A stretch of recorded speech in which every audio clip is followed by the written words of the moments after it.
চাওক মই আগৰ পৰাই কৈ আছোঁ যে উজনি অসমৰ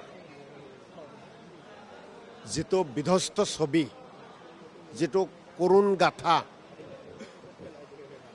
যি ক্ষয়ক্ষতি হৈছে তাক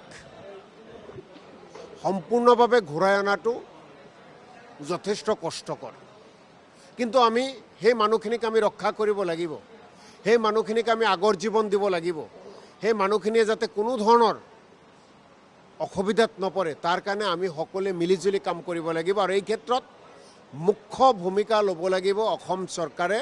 আৰু অসম চৰকাৰক ধনেৰে, কথাৰে নহয়, ফোন কৰি নহয়, ধনেৰে বিশেষ পেকেজেৰে সহায় কৰিব লাগিব কেন্দ্ৰীয় চৰকাৰে।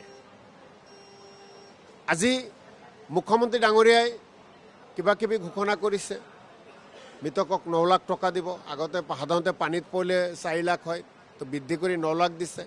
মই ভাবোঁ আৰু বৃদ্ধি কৰিব লাগে।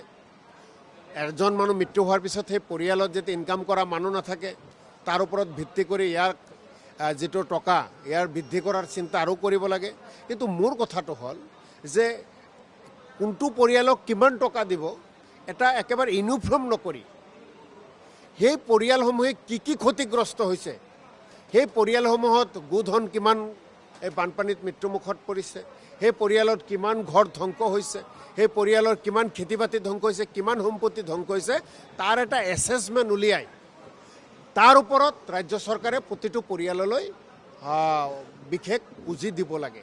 ইয়াক মই সাহায্য বুলি নকওঁ, ইয়াক মই কিবা বিভিন্ন ৰাজ্য চৰকাৰৰ যিটো হিতাধিকাৰী বিভিন্ন আঁচনি আছে সেই কথা নকওঁ। এয়া তেওঁলোকৰ প্ৰাপ্য। আৰু সাধাৰণতে কোনো এখন দেশৰ, কোনো এখন ৰাজ্যত যেতিয়া মহা দুৰ্যোগ হয়, সেই মহা দুৰ্যোগৰ কাৰণে দেশখনৰ, ৰাজ্যখনৰ এটা পুঁজি থাকে আৰু সেই পুঁজি ব্যৱহাৰ কৰিব লাগে। তাক আমি সাহায্য বুলি ক'বলৈ কেতিয়াবা বেয়া লাগে। এইখিনি প্ৰাপ্য আমাৰ দেশৰ নাগৰিক।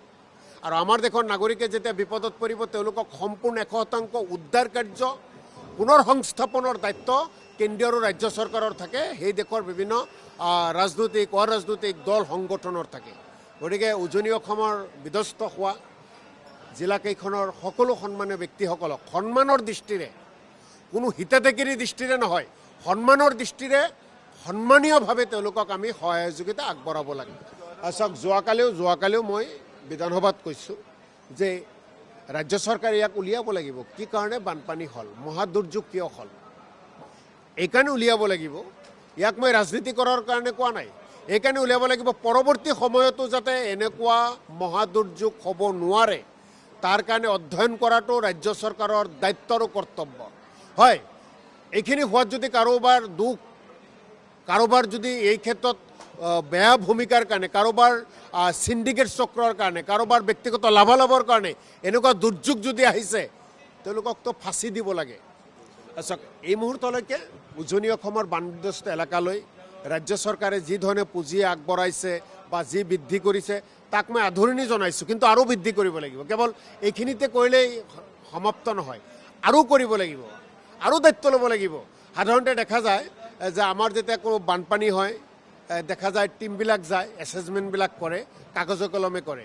মই অসম চৰকাৰৰ প্ৰতি অনুৰোধ জনাইছোঁ যে অসমৰ বিষয়া কৰ্মচাৰীসকলে আগে পিছে যেনেকৈ এছেছমেণ্ট চলায়, এই মহা দুৰ্যোগৰ এছেছমেণ্ট কিন্তু তেনেকৈ চলাব নিদিব। আৰু অফিচাৰ লেভেল যি ধৰণে চাৰ্কল অফিচাৰৰ পৰা, লাট মণ্ডলৰ পৰা, গাঁওবুঢ়াৰ পৰা বিভিন্ন বিষয়া কৰ্মচাৰীসকলে এনেকৈ এছেছমেণ্ট চলায়, তাৰ ওপৰত এছেছমেণ্ট কৰিবলৈ দিয়ক। যেনেকৈ প্ৰত্যেকটো জিলাত ডিচি আছে, এডিচি আছে, চাৰ্কল অফিচাৰ আছে। মই ভাবোঁ ছেক্ৰেটাৰী লেভেলৰ, অসম চৰকাৰৰ ছেক্ৰেটাৰী লেভেলৰ বিষয়াসকলক তাক নিয়োগ কৰিব লাগে এছেছমেণ্ট কৰাৰ কাৰণে, যাতে শুদ্ধ এছেছমেণ্টটো ওলায় যে কিমান ক্ষয়ক্ষতি হৈছে। আৰু যিমান ক্ষয়ক্ষতি হৈছে তাৰ পৰা যাতে এক কটাও কৰ্তন নকৰি যিমান ক্ষয়ক্ষতি হৈছে সকলো ক্ষয়ক্ষতিৰ ৰাজ্য চৰকাৰ আৰু কেন্দ্ৰীয় চৰকাৰে মিলি তেওঁলোকক দিব লাগে।